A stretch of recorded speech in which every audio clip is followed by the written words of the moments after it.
Good evening. You're watching the news on Croatian television. Foreign and European Affairs Minister Davor Ivo Stier opened the second informal meeting of the Southeast European Cooperation Process in Zagreb today.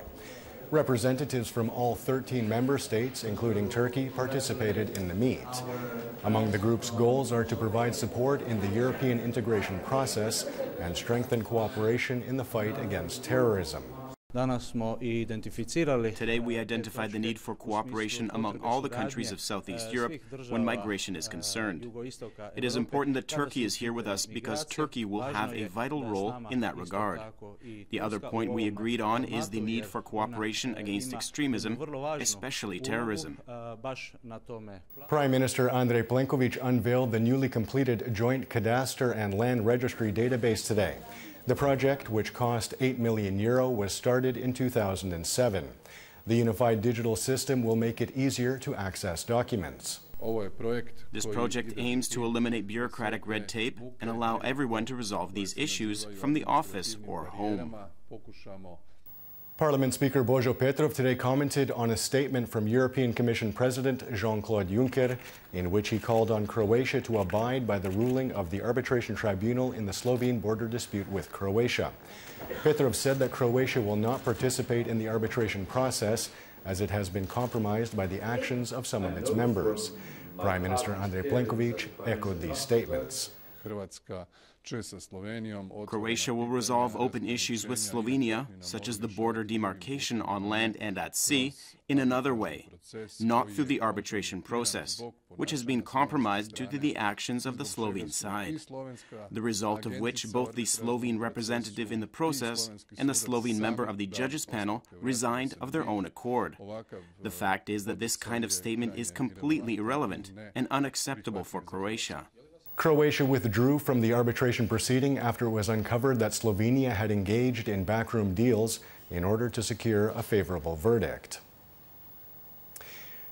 German Chancellor Angela Merkel was in Tunis today, where she reached an agreement for the return of 1,500 Tunisian migrants whose asylum applications were rejected.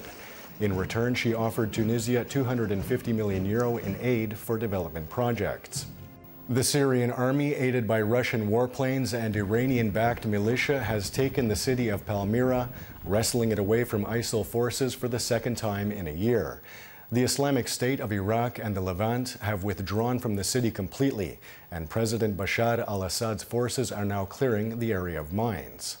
Meanwhile, the Russian Defense Ministry has reported that the Russian Chief of General Staff and the chairman of the NATO Military Committee held a telephone conversation for the first time since the alliance unilaterally froze relations in 2014.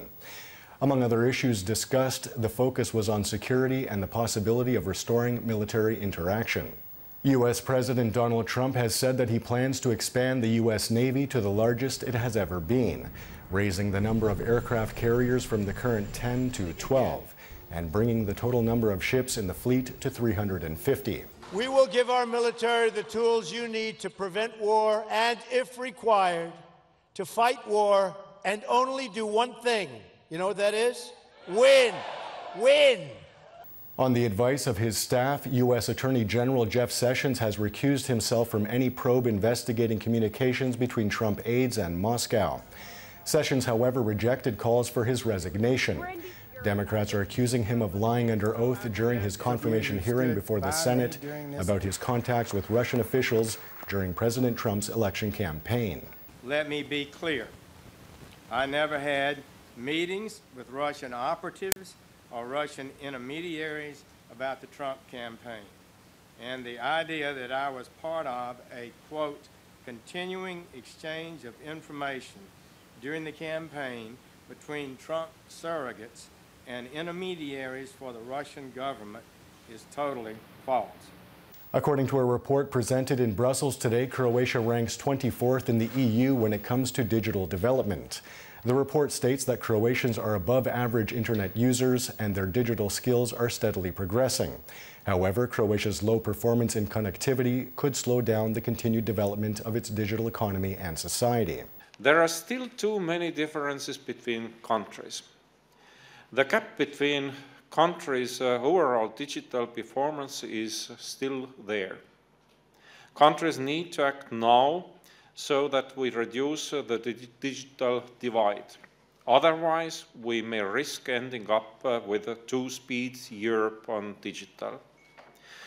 That would not help Europe as a whole. Croatian pop star Jacques Hodek will represent Croatia at the 62nd Eurovision Song Contest in Kiev in May. The song My Friend premiered on Croatian radio on Thursday, along with a video available online.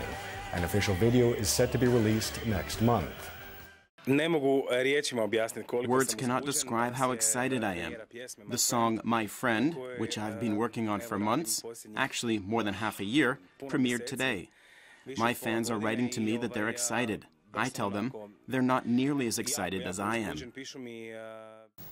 Taking a quick look at sports, in NBA basketball, Croatia's Dario Šarić was named Rookie of the Month in the Eastern Conference after averaging 17 points and 8 rebounds for the Philadelphia 76ers in February. Marin Cilic is through to the semifinals of the ATP tournament in Acapulco after his opponent in the quarterfinals, American Steve Johnson, withdrew because of an ankle injury. Cilic will play Rafael Nadal for a place in the final. In the women's draw, Mirjana Lucic-Baroni is also through to the semifinals after beating Pauline Parmentier of France in straight sets. She faces Lesia Tsurenko of Ukraine next. And now the forecast for tomorrow. Partly to predominantly sunny in the first half of the day with cloud cover moving in from the west in the afternoon. Expect some rain on the northern Adriatic and in mountainous regions. There will be a moderate to strong southwesterly inland reaching gale force gusts in the mountains. The coast will see a moderate to strong southeasterly with gale force gusts. Morning lows of 1 to 6 degrees Celsius in the interior, 8 to 12 on the Adriatic, will give way to highs of 15 to 20 degrees. The 3-day forecast for the interior calls for predominantly overcast skies with intermittent rain and colder temperatures. There could be some snow at higher elevations. High winds on the coast will die down on Sunday. However, there will still be some rain and a chance of thunderstorms. Variable weather and intermittent showers at the beginning of next week will be accompanied by colder temperatures. And that wraps up the news. Be sure to join us again tomorrow.